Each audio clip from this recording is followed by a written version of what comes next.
So I got my pop-on veneers. I ordered them because, as you can see, my teeth are not even. I got a couple chips.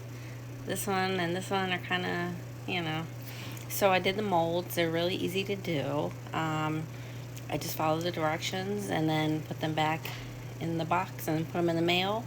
And about a week or two later, I got my veneers. They came in this little case with the mirror. And as you can see, this is my teeth before. And then this is with my veneers. They go in real easy.